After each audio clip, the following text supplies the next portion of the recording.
From Central Indiana's #1 news source, this is Fox 59 Tonight. Good evening. Thank you for joining us here on Fox 59 Tonight. I'm Cameron Riddle. We appreciate you downloading our Fox 59 Smart TV app on your Roku, Fire TV, Apple TV, and Samsung TV. Also, if you're watching us on YouTube, make sure you hit the subscribe button so you never miss any of the conversations we have here every night at 8 o'clock right here on Fox 59 Tonight. Today we go deep with Deja as we take a dive into a lesson about history, but also how it's happening in the present and how you can see it at your local library. And in the process, Deja, learn about some Indiana history and then some, right? Absolutely. We have the Soulful Journeys of Women with us today. Miss Donnie's Robinson, Miss Tracy Middlebrooks Wynn. How are you ladies doing? Oh, we're doing quite well. Doing great. Thank you so much for coming. Thank you so much. Thank you for having us. Yes, we're so excited. Okay, so first of all, for someone who doesn't know what the Soulful Journeys of Women is, can you please explain what that is? Take us through that. All right. Well, Soulful Journeys of Women is an organization where we talk about women of color, women who made a difference in American history. Black women, important women like Madam C.J. Walker, Ida B. Wells, Harriet Tubman, Sojourner Truth, and we make a story, a real actual story that they possibly could have done, and where they cross paths, and we talk about real issues like women's suffrage, equality, things of that sort. And so we'd like to help people to see history in this raw form, but see what these women did when they had, so many things against them. Yeah, they were able to persevere, and the confidence and the boldness that they had. Yeah. And so that's what we like to share in our stories. Yeah, building a business is hard now. So I can't imagine like Madam C.J. Walker, like what?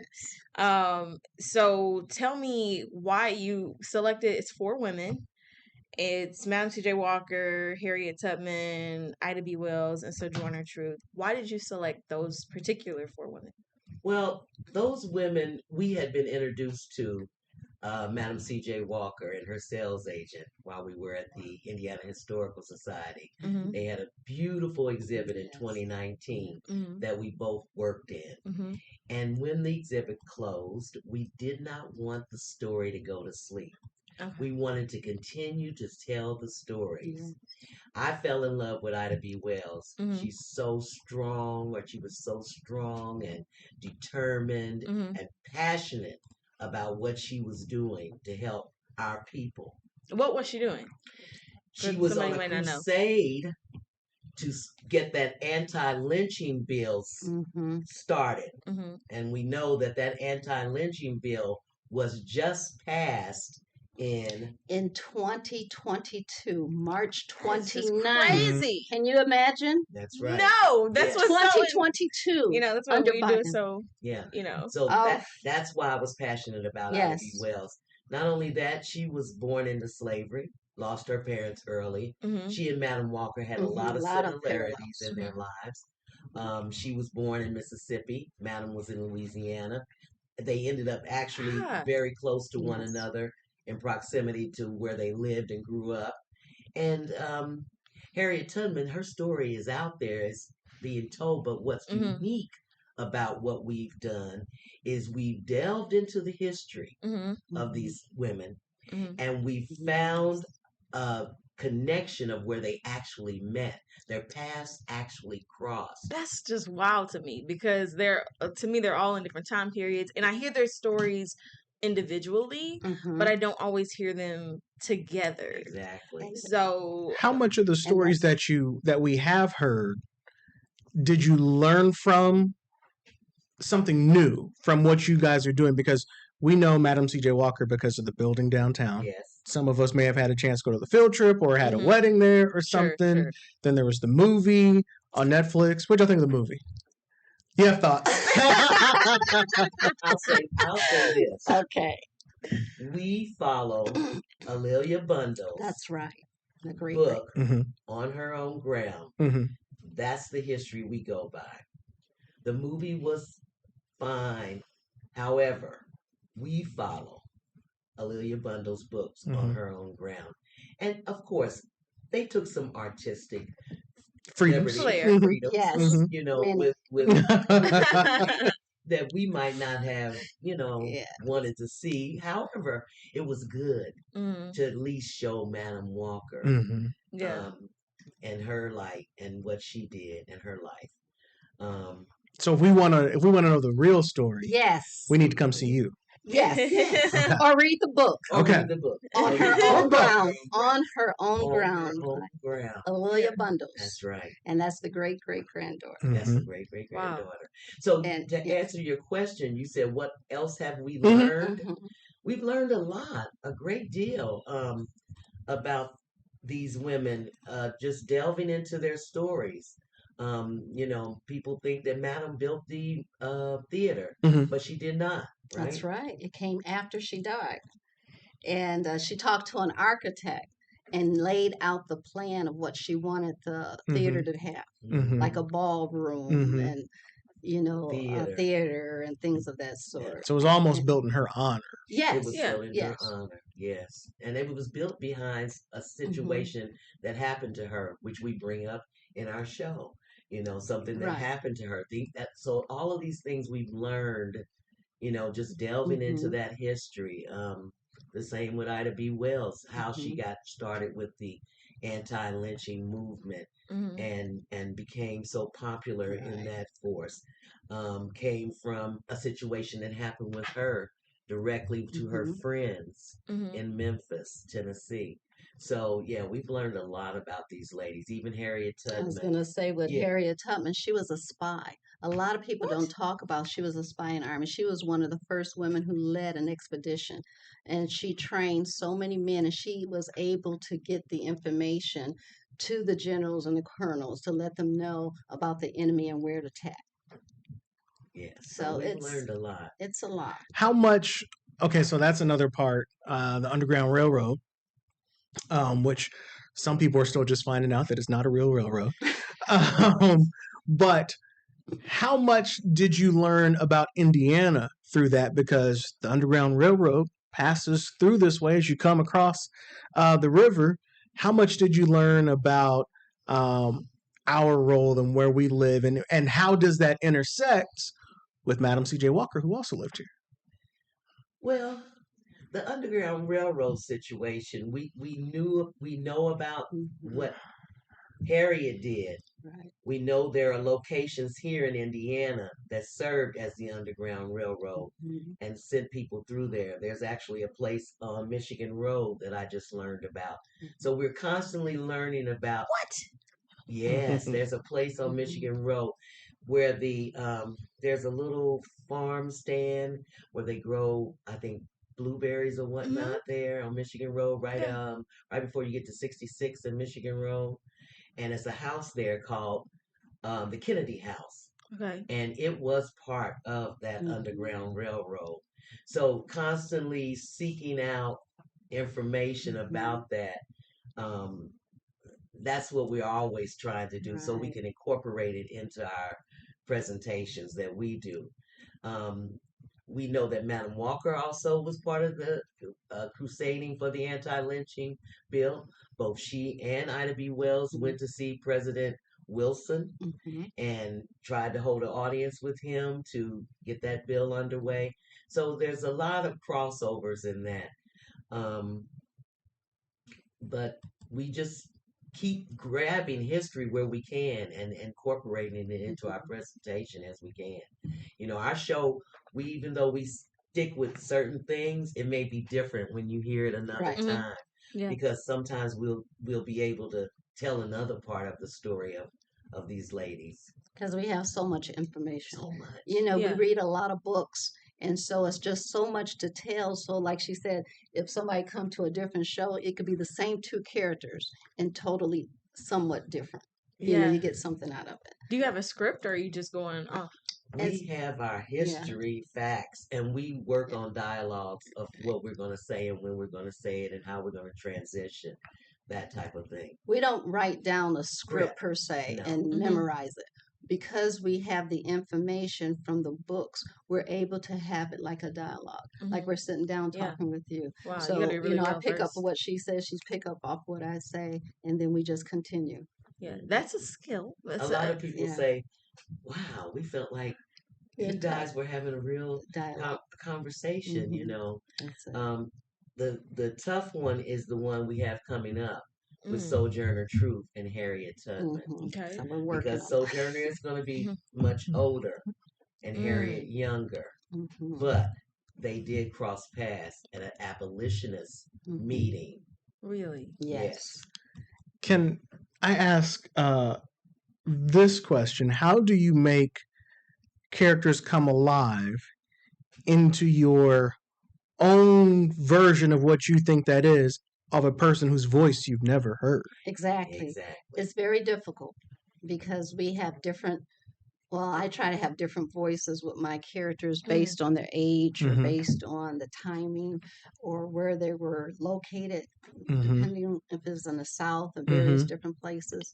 But at the same time, I try to imagine myself being that character. And when I articulate or communicate, I want people to feel what I feel, like the hurt, like when Harriet was hit on the head with the weight, you know, and the different things she had to deal with, and try to make it realistic. Yeah. And that's what we try to do. And we know that these women were, a lot of them born in the South, except for Harriet.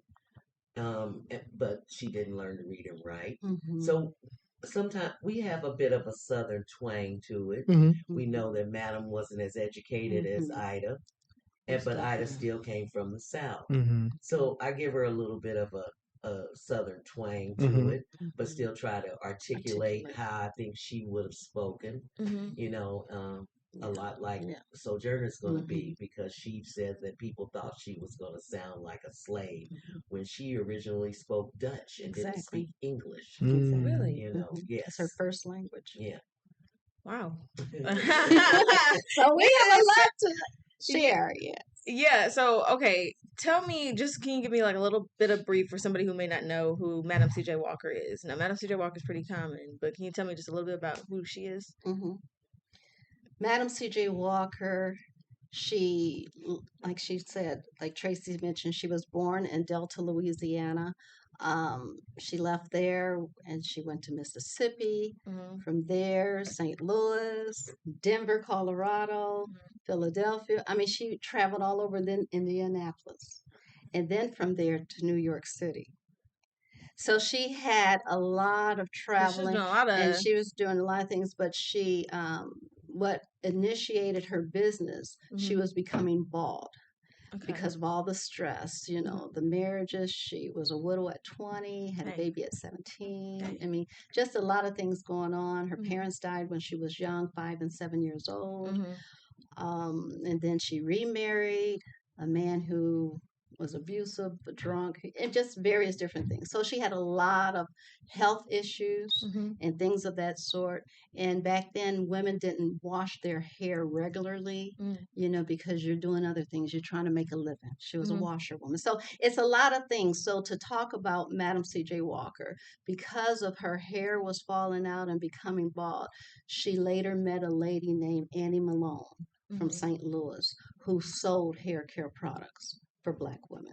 And she started using those products, and they strengthened her hair. And then later on, she launched and made her own hair care line of hair care products and start getting agents and selling those products. And that's how she became very well known. And here in Indianapolis, that's where she had nearly over 20,000 sales agents all over the country, even in Costa Rica and different places. So yes, but she became the first self-made female millionaire, Black or white, here in the United States. Wow. Right.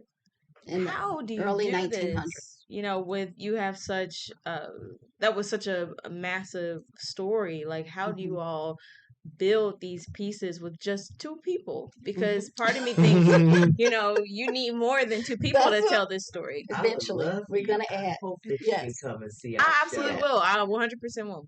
Well, yeah, you know, it's not really that difficult because really we're introducing the audience to these people because they may not. And it makes you feel really good when we're in the library and one of the audience members comes to you and says, I just took this book out from about Ida B. Wells. I didn't know all of this about Ida B. Wells.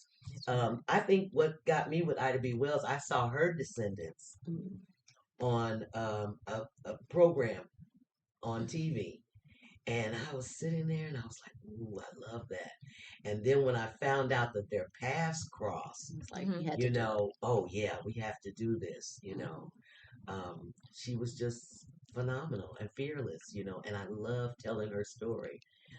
She was a part of not only the anti-lynching movement, she was part of the women's suffrage movement.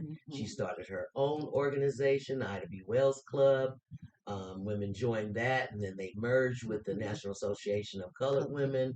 That organization, they merged those two together at that conference that they went to in Washington, right? It was Washington in 1894, six. I always say 1896. And so she was just sassy, and I like that. I like that strong boldness of her. So yeah, it's a lot. It's incredible how enlightened you can be when you start to pick up a book and actually learn it for yourself. Yes. Because you'll be like, wow, there were all these missing pieces that I didn't know about. Like with Rosa Parks when I was younger. I mean, we were taught that Rosa Parks was the first person to sit on a bus, and you find out there were literally hundreds, if not thousands of people who did the same thing. Yes. And then Claudette was one of the first, Claudette Colvin. She was one of the actual first people to have done that. But look at you knowing your history. I know. I think she came up on one of my feeds the other day.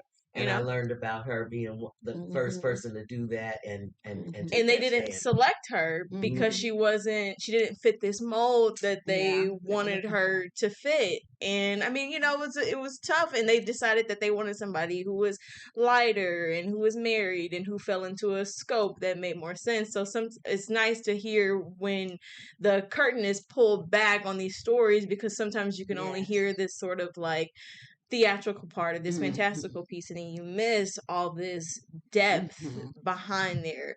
So I know you said you all read books and you read a lot of books. How do you make sure that you continue to get the depth in these pieces?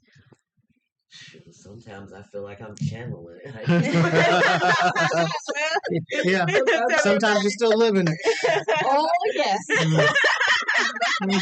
Coming through me, It's summoning up a spirit. It comes alive.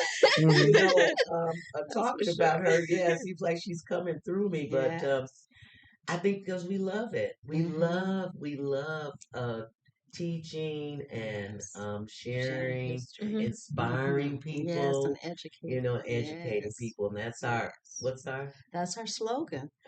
To inspire, educate, and entertain. So I know we asked you before we started the show, but I don't know if we asked you during the show. How did this even become a thing? Because were you two actors before? Because you both feel like school teachers to me. We taught school too. Okay. She's my teacher.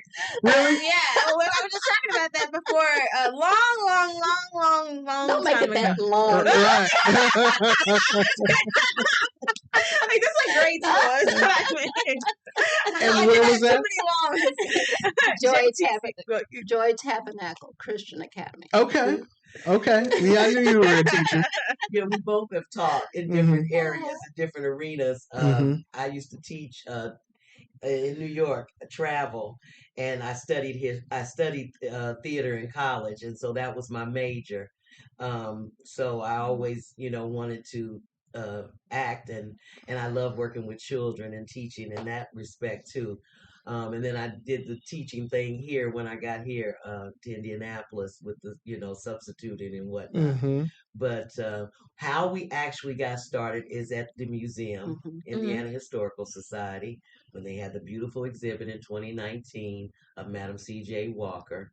And we were both actors, and they had what you call the You Are Theirs, where you step back in time and learn about different situations. And so I played Madam Walker. She played Madam Walker's sales agent. And we had other people that were played other roles in Madam Walker's life as well. Her attorney, F.B. Ransom, her secretary. You know, we had different people to play those different roles. And so that's how, when the exhibit closed, we didn't want to see the stories go to sleep. And so we decided we would join up. And we would continue. And we would just continue telling the stories, you know. I made sure I touched base with Miss Alelia Bundles and let her know that we weren't going to let the story go to sleep. We were going to continue to. You contacted her? Yes. And we met her a few times. Really? She's very active. We did a lot of training. Yes, we did a lot of training with her when we were working on the exhibit, and we have her book signed and her business card and whatnot. And we follow each other on social media and whatnot. But she's a very, very nice woman. You know, very personable, very nice, and she was happy. Yes, she was happy and wished us well on this journey. You know, has it become hard to tell these kind of stories? For me, it's not, because I feel that the stories need to be told, and for people to realize where we came as a people, but how much further we still have to go. And I think if we can encourage people to be close knit and stick together, we can accomplish so much more. I mean, these women were dynamo. I mean, they were so motivated, self-motivated.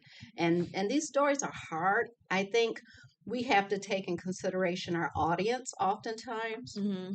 And what they may perceive and how they perceive, and we never want condemnation or anything. We want people to hear the truth, and sometimes it's a shocker, you know, but then we have the comedy, I mean, the education with the humor and various different things where they can oh, wow, that happened. Oh, okay. And, so it's not a hostile environment. It's very warm, and people are like, wow, I didn't know that. And so we felt like, oh, good, we did our job.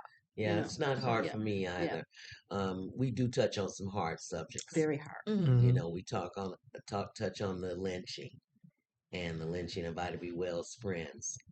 And we talk about the suffrage movement, and we talk about how the African American woman was segregated from the Caucasian women during the suffrage time.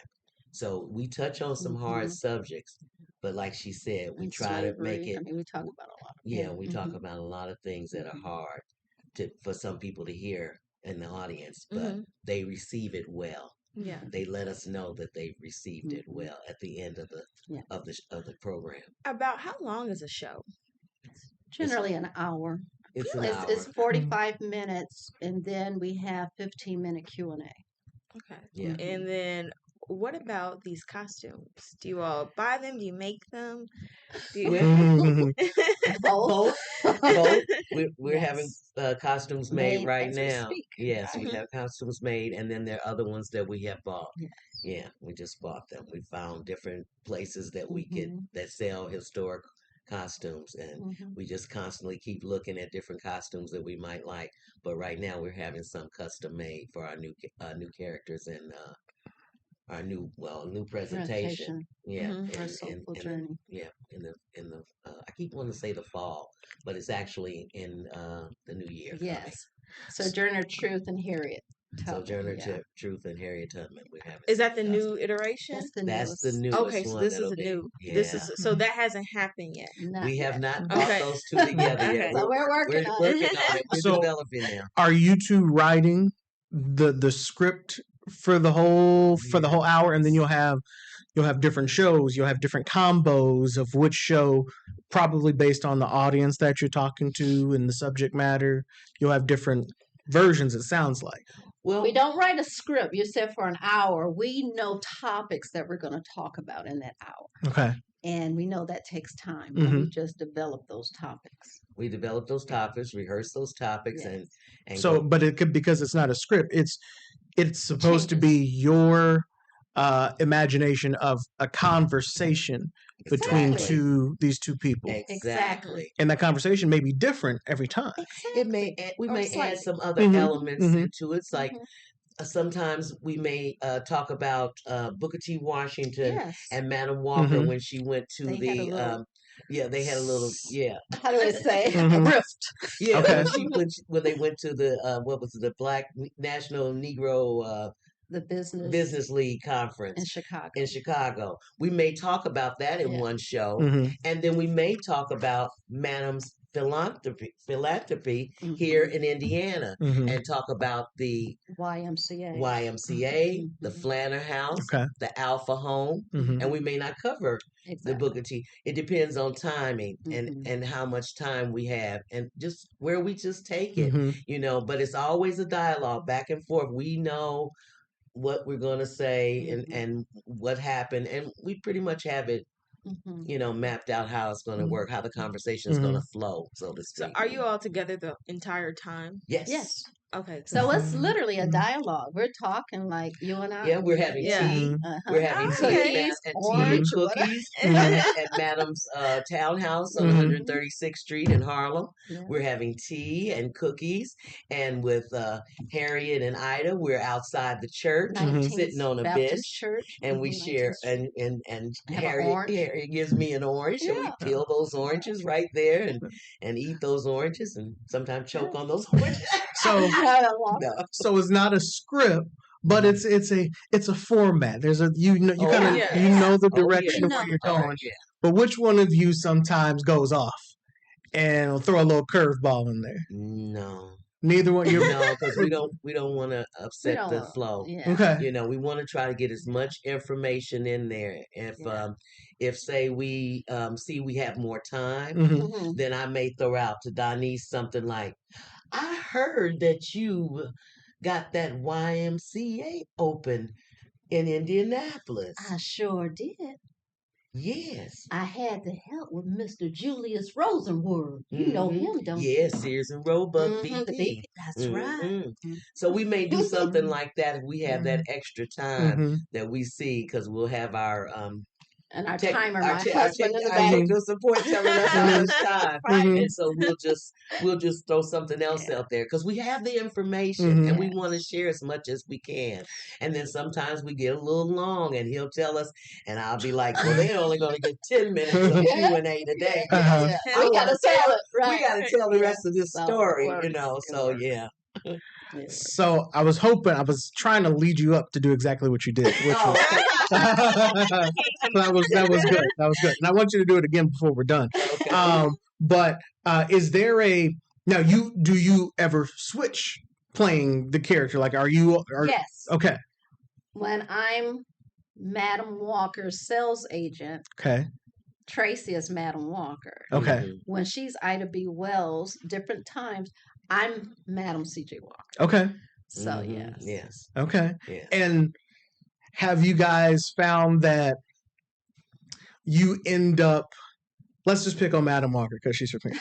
Do you find that you end up like doing the same version of her, or is your version totally different from your version? It's a little bit different. It's a little bit different. It's slightly different. We cover the same areas, but the way we do the character is a little bit different. Okay. Now, you mentioned at some point in here having a bench, and that made me think about like the setup, because it's not just the costume. What do you do in terms of like the setup and the display with the tea and the cookies and things like that? We have all our props. And we just ask the whatever the location is, that all we need is a table and 2 chairs, no matter which characters we're playing. We come with our own computer and sound system. We have our own sound. Computer. I was like, well, what they doing with the computer? 1996. Because the screen in the background, we'll put the background up like the church. Okay. Oh, okay. Historical church is there in our background. We'll take 3 chairs and we'll use our tablecloths to make that bench with the table set up for Madam and Ida at her home. We have our tablecloths. We have our antique telephone, a ledger, We have cookies and tea. And that takes so much studying It too. does. Yeah. Because you have to know about how to set something We up. set it all Because up. everything has to be period. Yeah. Even our costumes, our earrings, everything. certain things have to be period. Yeah. And I keep my hair natural so I can wear Ida. Donice wears a wig when she plays Madam. I have the Marcel wig with the Marcel. for the what you call it, the sales agent. She has a different. A little flighty. I'm a young sales agent. in all of Madam. And So we talked about church. Where do you perform at? Like, where can people see you at? Go ahead, Donnie. Library, senior living facilities, churches, museums, centers, boys, girls club. I mean, you name whoever reaches out and wants us to come and has the facility, we are ready to come. We're ready to come. Do you all do this full time? We want to. We would like to do it full time. We both do a variety of things. In the arts still, but we both do a variety of things. But we would love to make this our full time. We would love to just have shows lined up for the whole month, each month, and just keep going and keep going and keep going. And that's our initial goal. And to be in those schools. Yeah. We want to be in the schools. You know, our program is not that long. That 45-minute presentation, 15-minute Q&A. An hour flat, you know. So we really want to get into the schools, and we're working diligently. Do you want to talk about SJOW too? Yes. We just started that it's a nonprofit. We just started in 2024. And so with that, we're soliciting grants and funding and sponsors so that we can go into the schools and talk to the children about the stories of these women to encourage them and empower them. Yeah. And you seem so excited about speaking to kids. And why is that?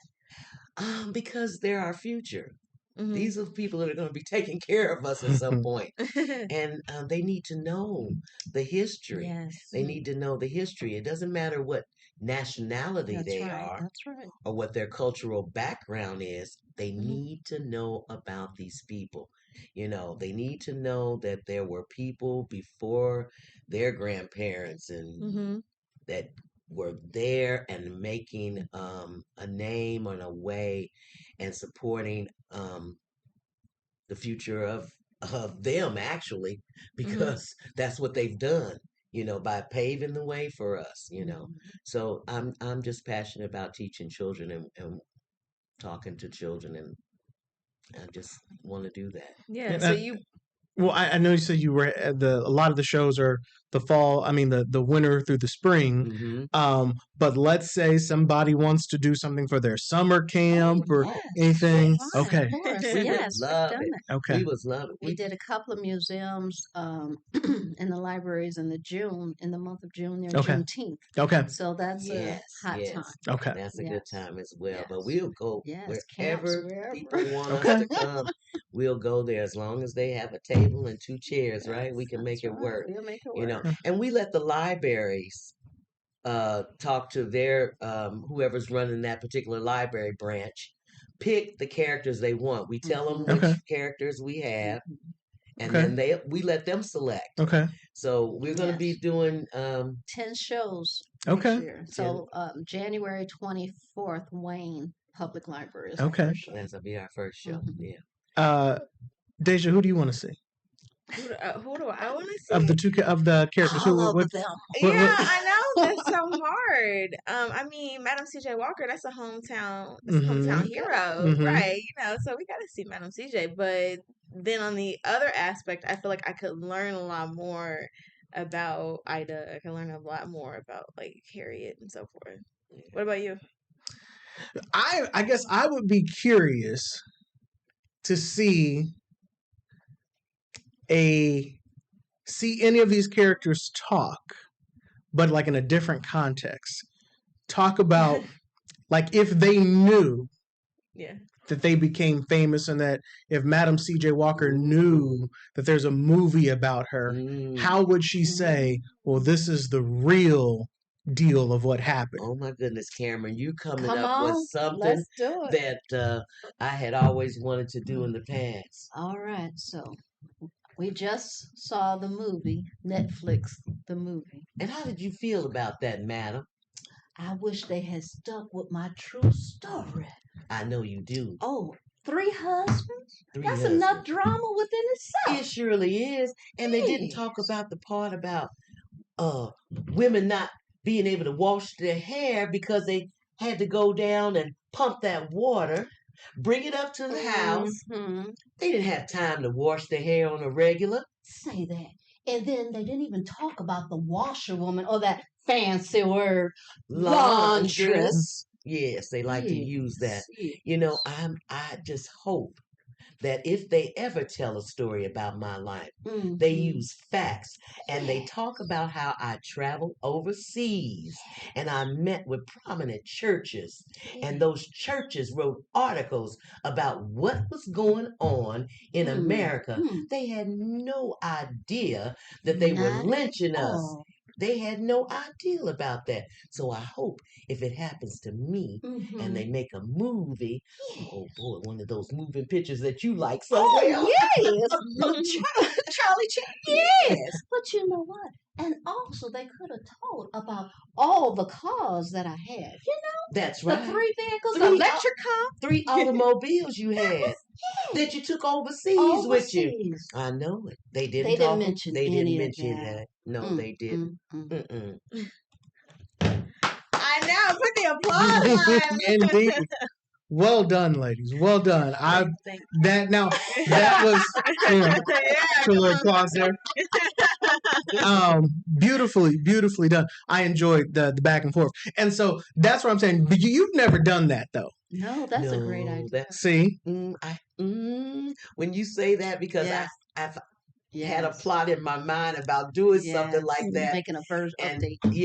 People from the past and seeing the future.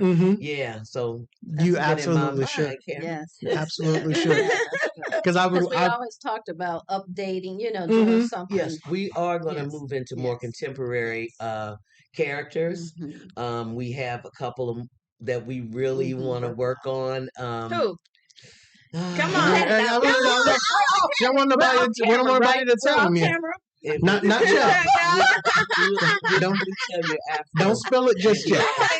Yes. You'll get the exclusive when they're ready. They'll come tell you about it first. We were just talking about it in the lobby, some characters that, and we didn't talk about the fact that Donise works at Conner Prairie. Yes, and she portrays. I portray Mrs. Ruth Turner, and I'm a free woman.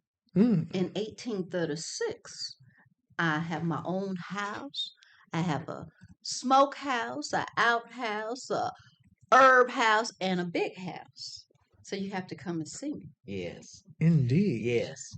And I've been contracted out to Conner Prairie to do different roles out there. I was contracted to do Ida B. Wells on their Glorious 4th 2 years ago. This summer I played for, what is it called? Juneteenth. I played Lucy Higgs Nichols. Are you familiar with her? No. Lucy Higgs Nichols was a woman who was a slave, ran away with her baby, joined the Indiana Volunteer Infantry, the 23rd, I think it's called, and she became a nurse, a washerwoman, and she tended to the wounds of soldiers, and they took her under their wing and they celebrated her, and she had to fight to get her $12 a month pension. So that's another historical woman, Lucy Higgs Nichols. She's just one of those women who joined the Civil War and was alongside the soldiers. And she was a Black woman. And there's a historical picture out there of her. If you pull up Lucy Higgs Nichols, you'll see her standing there with all these Caucasian soldiers standing around her. And they stood up and spoke for her. And I'm a storyteller. I do African American folk tales, and I'll do storytelling. So that's my other thing as well. And then we both work at the Indiana Historical Society. We're still at the Historical Society. And we're playing an interurban passenger. Oh, Ella yes. Meadows Okay. is her name. Yes. In the 1920s, 1921. Yes, we've done other things. And she's on a bus? She's waiting for a train. Waiting for a She's train. on the The train interurban.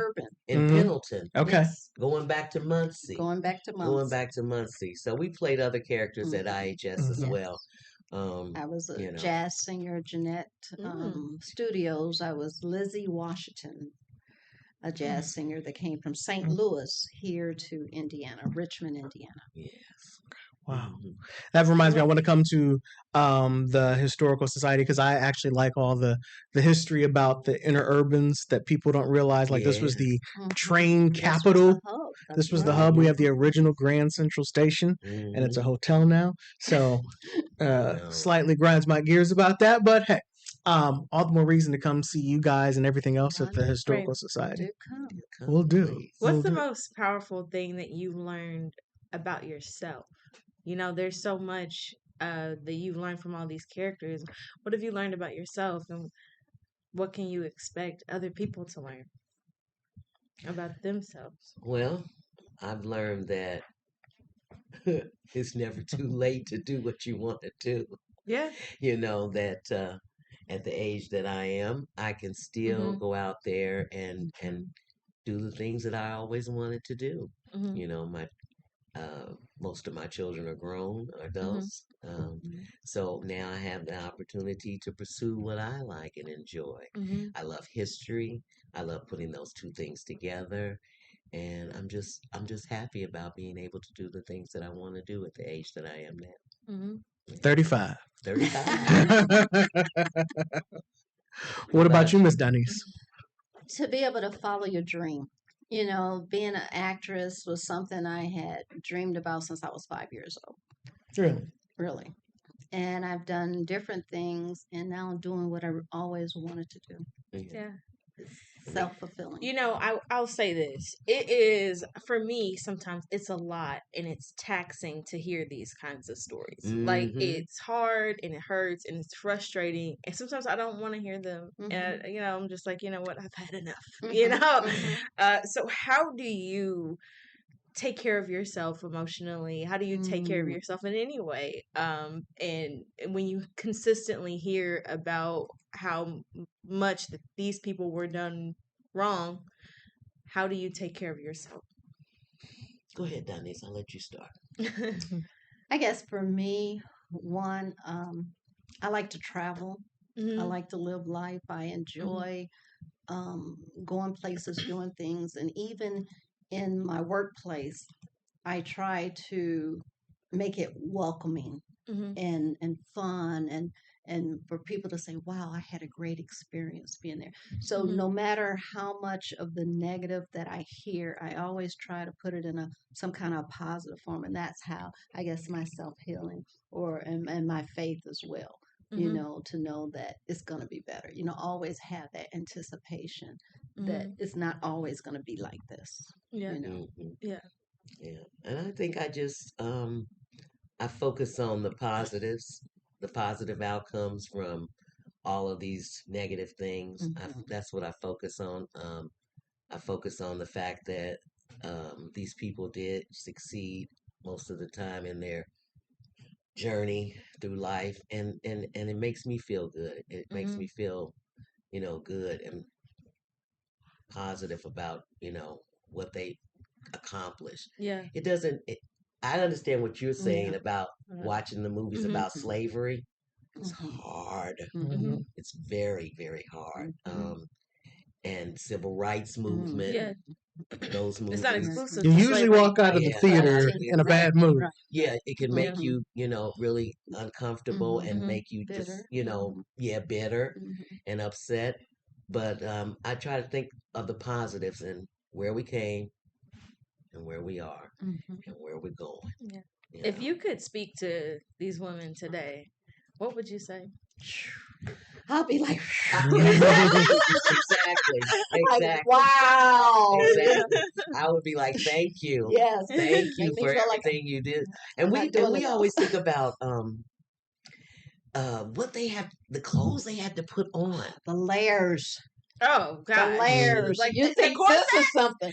Oh no, and the I couldn't do it. Like 3-4. I couldn't do it. It's a lot. It's a lot. It's a lot. And so we talk about that and laugh about that. We, when we put on all that stuff, man we're like, yeah, exactly. And we just laugh about it and trip over our dresses sometimes and just laugh about it, So we think about those things. And that's what I would say is thank you. Like you said, bow down to them. Thank you. People say, do you see yourself as Madam Walker? And I say, are you kidding me? No way. No way. They didn't have a cake in a box. They didn't have a can to open. They didn't have food to pull out of the freezer. Things that we take for granted. Yeah.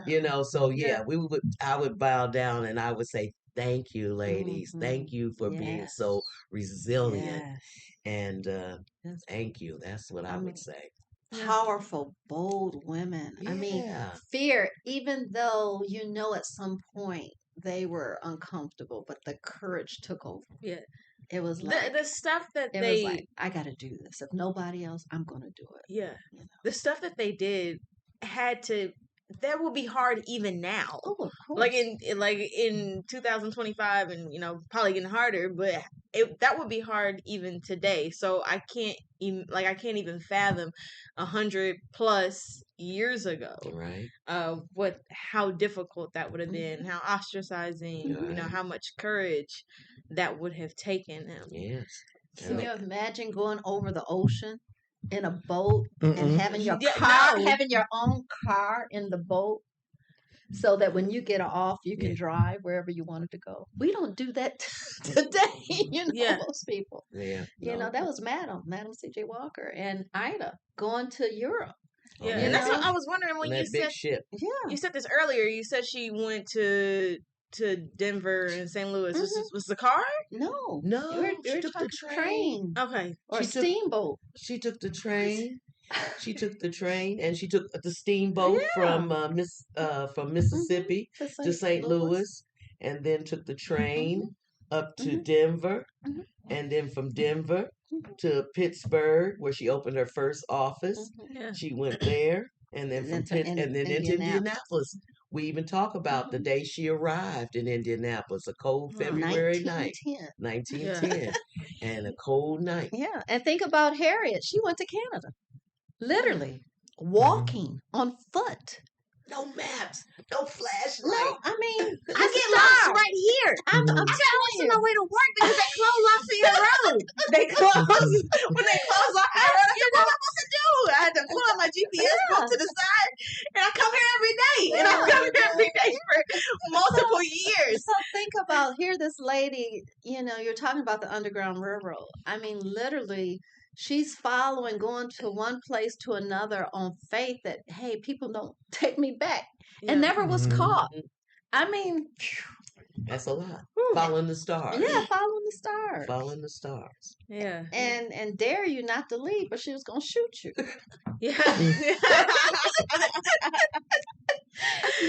I mean, bold. I love it. I mean, powerful woman. So we're just about out of time, but you ladies are doing your first show. Tell us when that next show is coming. I know we said Wayne Library is the first. What's that date?